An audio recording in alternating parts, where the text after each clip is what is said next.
వరంగల్ కమిషనరేట్లో 2024 ఏడాది నేరాలు పెరిగాయి. హత్యలు, హత్యాయత్నాలు, దోపిడీల కేసులతో క్రైమ్ రేటు ఈ ఏడాది ఎక్కువ నమోదైంది.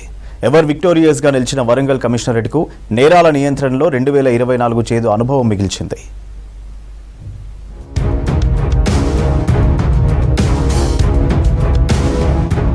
వరంగల్ కమిషనరేట్ పోలీసులకు 2024 సంవత్సరం కలిసి రాలేదు. హత్యలు, హత్యాయత్నాలు, సైబర్ నేరాల కేసులు పోలీసులకు కంటి మీద కునుకు లేకుండా చేశాయి. ఈ ఒక్క సంవత్సరంలోనే 35 హత్యలు, 105 హత్యాయత్నం కేసులు నమోదయ్యాయి. వీటిలో కొన్ని సంఘటనలు రాష్ట్ర వ్యాప్తంగా సంచలనం సృష్టించాయి. మరికొన్ని ఘటనల్లో భూ వివాదాలు, కుటుంబ కలహాలు, ప్రేమ వ్యవహారంలో క్షణికావేశంలో జరిగిన హత్యలుగా పోలీసు రికార్డులో నమోదయ్యాయి.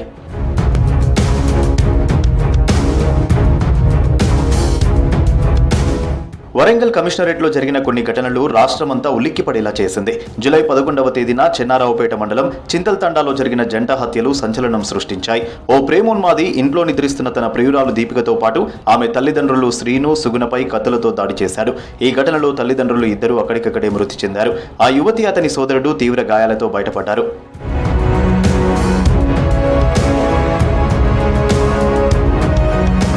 నవంబర్ 2వ తేదీన వరంగల్ నగరం నడిబొడ్డున జరిగిన రిటైర్డ్ బ్యాంక్ మేనేజర్ రాజమోహన్ హత్య రాష్ట్ర వ్యాప్తంగా సంచలనం సృష్టించింది. ఓ వ్యక్తి రిటైర్డ్ బ్యాంక్ మేనేజర్ ని అతి కిరాతకంగా కొట్టి చంపి కారులో కుక్కి పట్టుకొచ్చి పబ్లిక్ ప్లేస్ లో వదిలిపెట్టి వెళ్లిపోయాడు. 2 రోజుల తర్వాత నేరస్తుని పట్టుకున్న పోలీసులు హత్యకు కారణాలు తేల్చారు. 5 లక్షలు అప్పు ఇవ్వకపోవడంతో హతుడి ఒంటిపై ఉన్న బంగారం కోసమే హతమార్చినట్లు గుర్తించారు. నిందితుడు జక్కుల శ్రీనివాస్ ను అరెస్ట్ చేసి రిమాండ్కు పంపారు.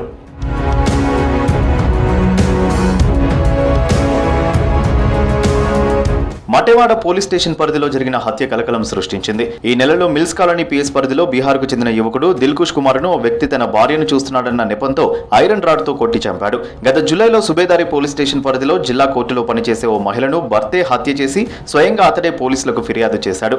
మిల్స్ కాలనీ, మట్టెవాడ, హనుమకొండ, సుబేదారి పరిధిలో రోజు ఏదో ఒక చోట గలాట, హత్యాయత్నాలు జరుగుతున్నాయి. వరంగల్ సబ్ డివిజన్లోని ఓ పోలీస్ స్టేషన్ పరిధిలో ఈ ఏడాది 5 హత్య కేసులు, 6 అత్యాచార కేసులు, 2 దోపిడీ కేసులు, ఒక దొంగతనం కేసు నమోదయ్యాయి.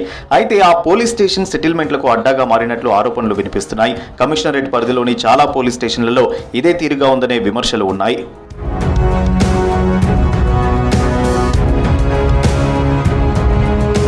రాయపర్తి ఎస్బీఐ బ్యాంక్ దోపిడీ దేశవ్యాప్తంగా సంచలనం సృష్టించింది. పక్కా స్కెచ్తో వచ్చిన అంతర్రాష్ట్ర దొంగల ముఠా బ్యాంకు లాకర్లు బ్రేక్ చేసి 19 కిలోల బంగారం దోపిడీ చేసింది. బ్యాంకులలో భద్రత డొల్లతనం, నిఘా వైఫల్యం, వాటి నుంచి నేర్చుకోవాల్సిన పాఠాలు ఈ దోపిడీ ఘటన చెప్పిందని స్వయంగా పోలీస్ కమిషనర్ అంబర్ కిషోర్ ఝా అన్నారు. ఈ కేసులో 3 దొంగలను పట్టుకున్న పోలీసులు 2.5 కిలోల బంగారం స్వాధీనం చేసుకున్నారు. ప్రధాన నిందితుడితో పాటు మరికొందరి కోసం గాలింపు జరుగుతోంది. ఇక సైబర్ నేరాల సంఖ్య పెరిగిపోయింది. గతేడాదితో పోలిస్తే సైబర్ క్రైమ్ కేసులు ఎక్కువగా నమోదవుతున్నాయి.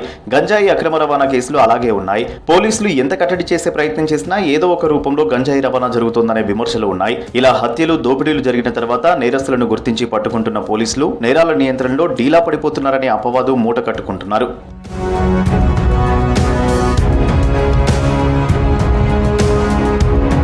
మరోవైపు వరంగల్ కమిషనరేట్లో భద్రత పెంచేందుకు అదనపు విభాగాలను రాష్ట్ర ప్రభుత్వం అందుబాటులోకి తీసుకొచ్చే ప్రయత్నం చేసింది. డీఎస్పీ స్థాయి అధికారి నేతృత్వంలో సైబర్ క్రైమ్ ప్రత్యేక పోలీస్ స్టేషన్ను ఏడాది నుంచి పూర్తి స్థాయిలో అందుబాటులోకి తెచ్చింది.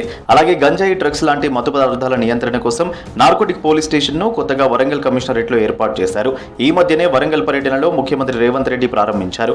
ఈ ఏడాది క్రైమ్ రేటు పెరిగిపోతున్న మరోవైపు కొత్త హంగులను కమిషనరేట్కు వచ్చి చేరాయి.